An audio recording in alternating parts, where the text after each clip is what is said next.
they would benefit immediately from the increased funding.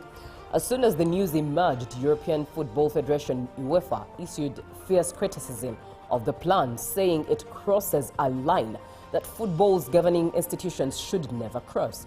The push comes immediately after this summer's World Cup, hosted primarily in the US, with FIFA listing a series of potential investors and advisors from the country. Infantino's close relationship with the US President Donald Trump had already prompted criticism in some corners prior to Tuesday's announcement, which came a day after Infantino issued a fiery statement defending the tournament in the US and the controversies that accompanied it. FIFA said that it planned to set up a new FIFA-owned and controlled subsidiary, consolidating FIFA's commercial and event operations that it would call the FIFA Forward Enterprise, or FFE. And on to the continent, the death of Suleimana Abdul Samed, Ghana's tallest man, has prompted an outpouring of grief, especially in the north of the country, where his height had made him a local celebrity.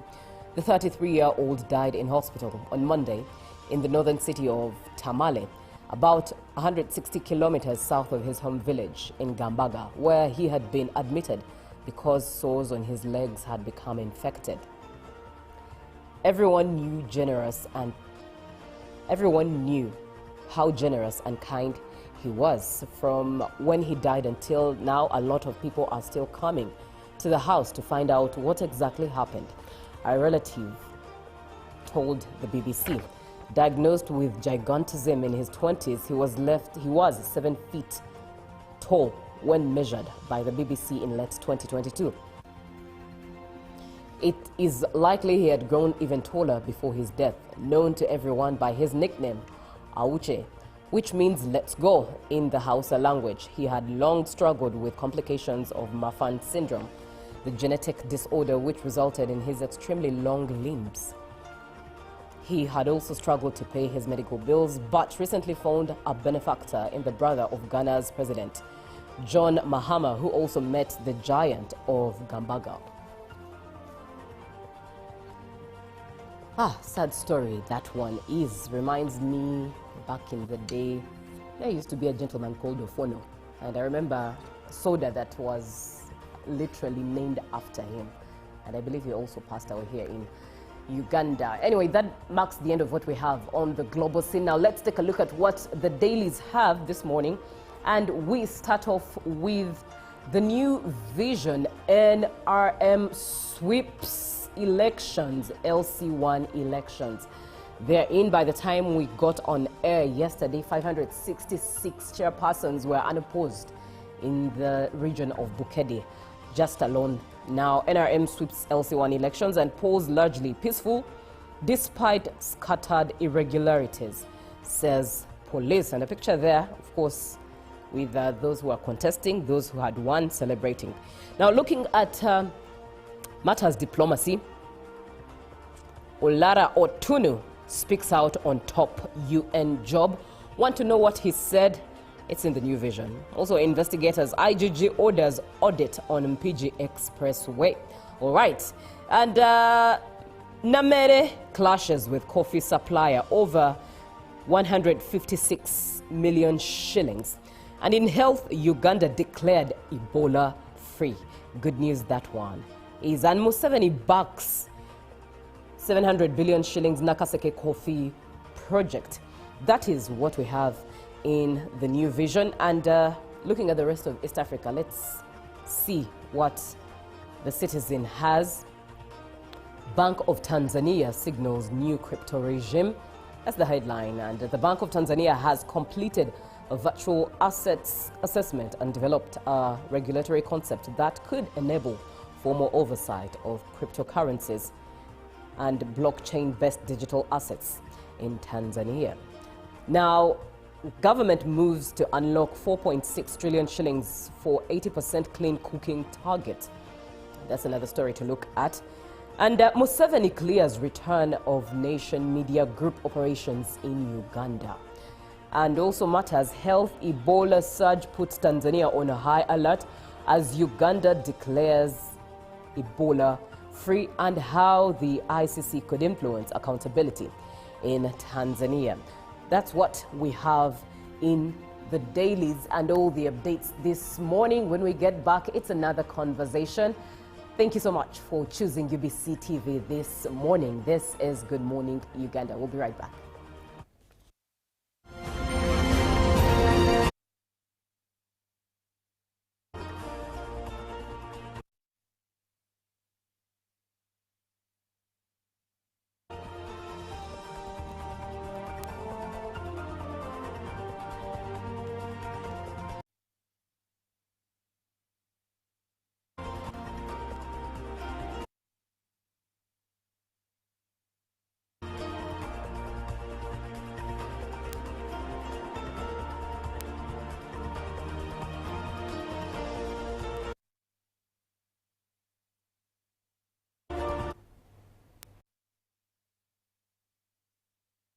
Twenty-ninth of July 2026, and it's about 14 hours since you last got to know areas, not for all areas in Uganda, as it is areas for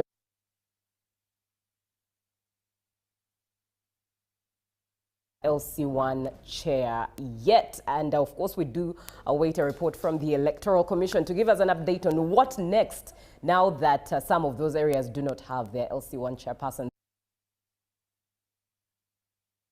Thank you so much for paying heed to the call of being part of the electoral processes and making policies in Uganda was declared Ebola free. Uganda. Good morning, Uganda. My name is Jude.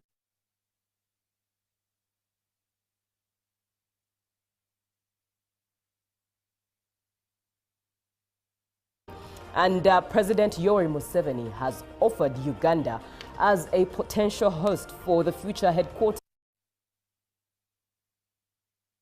African, Caribbean and Pacific States, or ACPS, as the organization prepares to relocate from Brussels, Belgium. Museveni made the offer during a meeting with the OACPS Secretary General, Musa Sali. Uganda's support towards strengthening the organization among developing nations. The president said Uganda is ready to support the relocation, noting that moving the headquarters from Europe would align with the organization's new direction. The OACP undergoing reforms to transform it from mainly coordinating development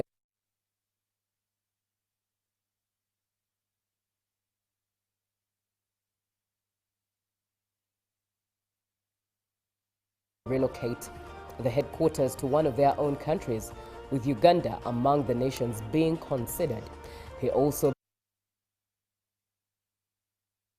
challenges and recovery efforts, including support pledged by Deputy Speaker of Parliament, the OSCPS Parliamentary Assembly. Tayewa said Uganda is also seeking to host the next joint parliamentary the Caribbean, Pacific States and the European Union. Now, of local government public engagement in Nyendo, Masaka City, where some local residents pinned the State Minister for Local Government, Justin Namere, for defying repeated calls over unpaid coffee seedling supply. The minister has last afternoon called for the city commissioner's office in Masaka City. The meeting attracted whoever was concerned, including coffee seedling suppliers. During this engagement, chaired by Balam Barugahara,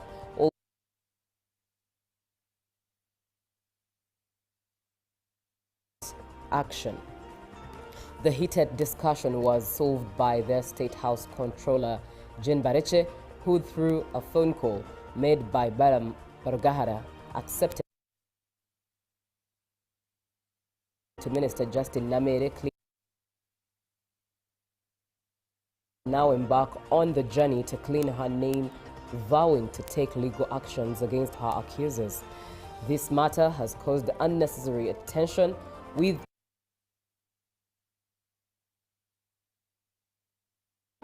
Kumbule having spent days at Masaka. State House move not only settles the pending payments, but partly sets journalists free.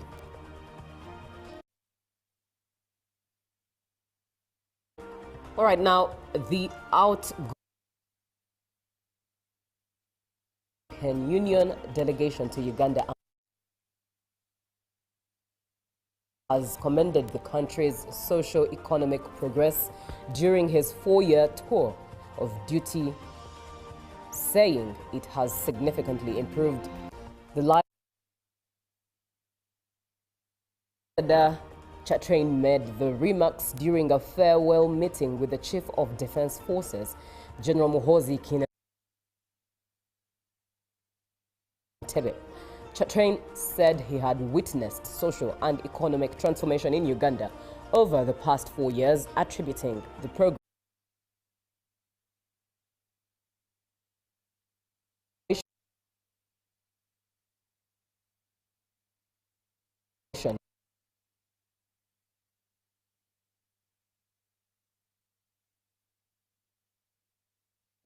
and areas of continued cooperation between Uganda and the European Union, saying Uganda, like the rest of Africa, development. He sustainable growth progress. General Kainerugaba, who also serves as the senior presidential advisor for special operations, thanked the outgoing envoy for his service in Uganda. Now, that story marks the end of what we have.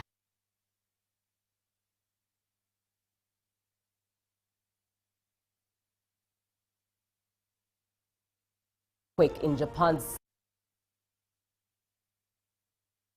at least missing after a shopping center and a pepper mill. Sane Takaichi said. Public broadcaster NHK reported earlier that 2 victims were women in their 20s who were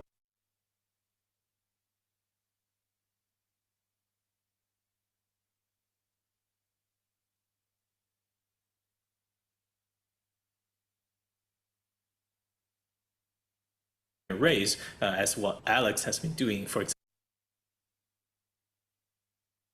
New drug, you actually benefit all of the patients in the world. And your question is, I think, what kind of drives China has developed